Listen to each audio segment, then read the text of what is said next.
Software dan hardware bisa saling berkomunikasi dikarenakan adanya standarisasi jaringan yang mengatur. Nah, di video ini aku akan bahas tentang standarisasi jaringan komputer. Ikutin terus ya videoku ini. Standar jaringan. Standar jaringan adalah protokol yang telah disepakati oleh industri jaringan dan disahkan oleh suatu organisasi standar. Standar jaringan juga disebut dengan protokol. Standar jaringan itu dibuat karena antar komputer itu membutuhkan interkoneksi. Membuat suatu standar agar produk hardware dan software yang berbeda dapat saling berkomunikasi. Konsep protokol. Protokol adalah kumpulan aturan yang dapat dimengerti device untuk saling berkomunikasi. Misal, suatu data itu mempunyai aturan pengiriman berkaitan dengan media yang digunakan. Masing-masing protokol mempunyai konsep yang berbeda berkaitan dengan media maupun service yang digunakan dalam komunikasi jaringan. Suatu protokol dapat berjalan di semua peralatan di dalam jaringan berkaitan dengan perbedaan media satu dengan lainnya. Model protokol 1. Open System Interconnection 2. Transmission Control Protocol or Internet Protocol 3. User Datagram Protocol 4. Port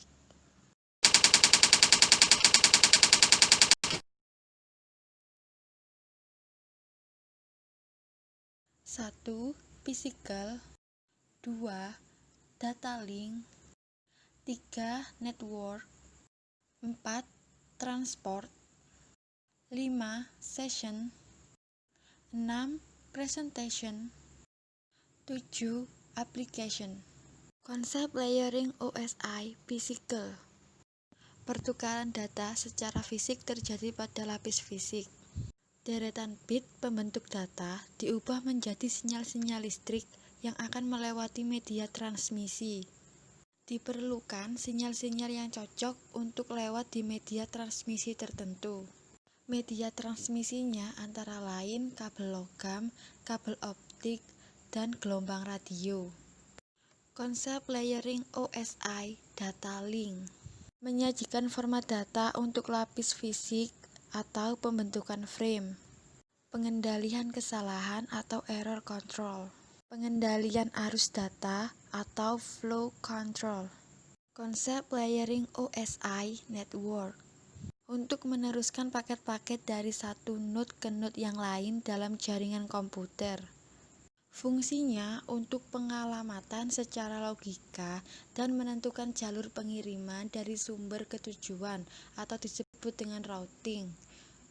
Contohnya IP, ICMP. Konsep layering OSI transport. Berfungsi untuk transfer data yang handal, bertanggung jawab atas keutuhan data dalam transmisi data atau pertukaran data antar komputer. Konsep layering OSI session. Berfungsi untuk mengontrol komunikasi antar aplikasi, membangun, memelihara, dan mengakhiri sesi antar aplikasi. Contoh protokolnya adalah X-Windows, SQL, RPC, NetBEUI, Apple, dan lain-lain. Penggunaan lapis session ini akan menyebabkan proses pertukaran data dilakukan secara bertahap, tidak sekaligus. Konsep layering OSI presentation. Untuk mengemas data dari sisi aplikasi sehingga mudah untuk lapisan sesi mengirimkan atau sebaliknya. Berfungsi untuk mengatasi perbedaan format data, kompresi, dan enkripsi data. Contoh protokolnya adalah Picture, JPEG, QuickTime, dan lain-lain. Konsep layering OSI application. Sebagai interface user ke lingkungan OSI, user bisa berinteraksi melalui suatu program aplikasi atau software. Contoh pelayanan atau protokolnya adalah email menggunakan POP3 or SMTP, file transfer, FTP, lalu browsing menggunakan HTTP.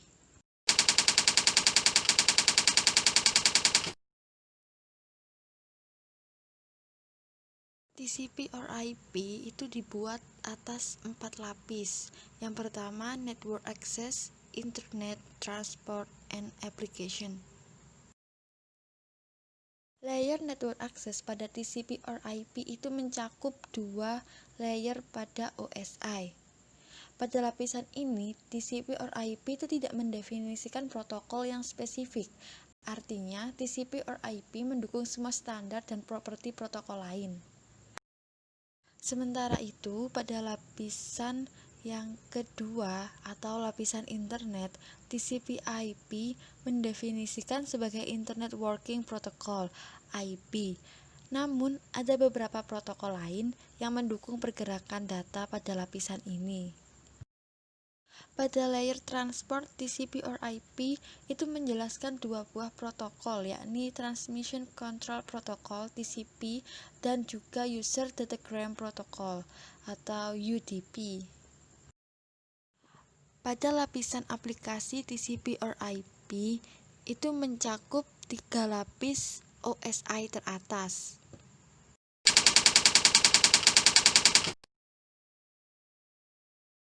User Datagram Protocol pada dasarnya adalah aplikasi interface untuk IP yang tidak mempunyai reliability, flow control, and error recovery. Dalam penggunaannya, UDP mempunyai sifat connectionless oriented. UDP digunakan untuk pengiriman data secara cepat tanpa memperhatikan ketepatan pengiriman data. Macam-macam aplikasi yang menggunakan UDP. 1. Trivial File Transfer Protocol. 2. Domain Name System.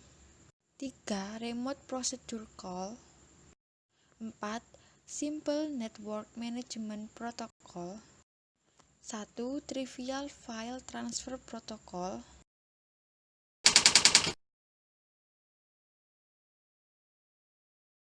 Port merupakan 16-bit nomor yang digunakan oleh host-to-host protokol guna mengenali level protokol yang lebih tinggi. Tipe ports ada 2 macam.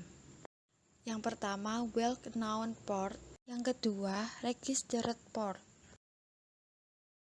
Pada well-known port, ringnya itu antara 0 sampai 1023.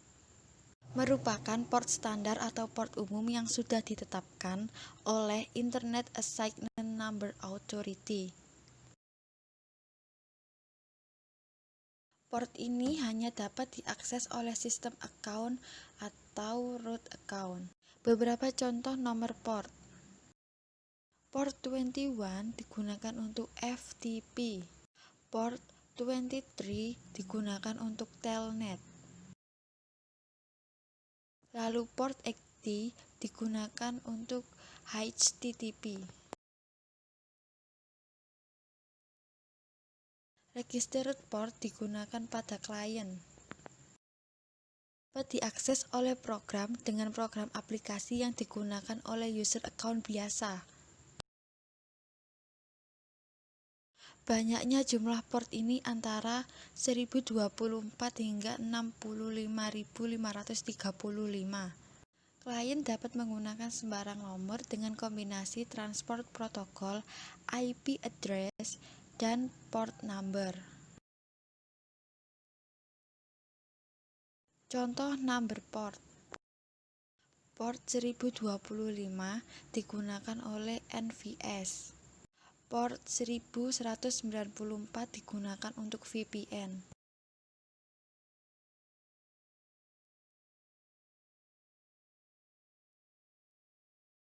Itu tadi penjelasan singkat tentang standarisasi jaringan komputer. Semoga video yang aku buat ini itu bermanfaat buat kalian dan jangan lupa like. Terima kasih.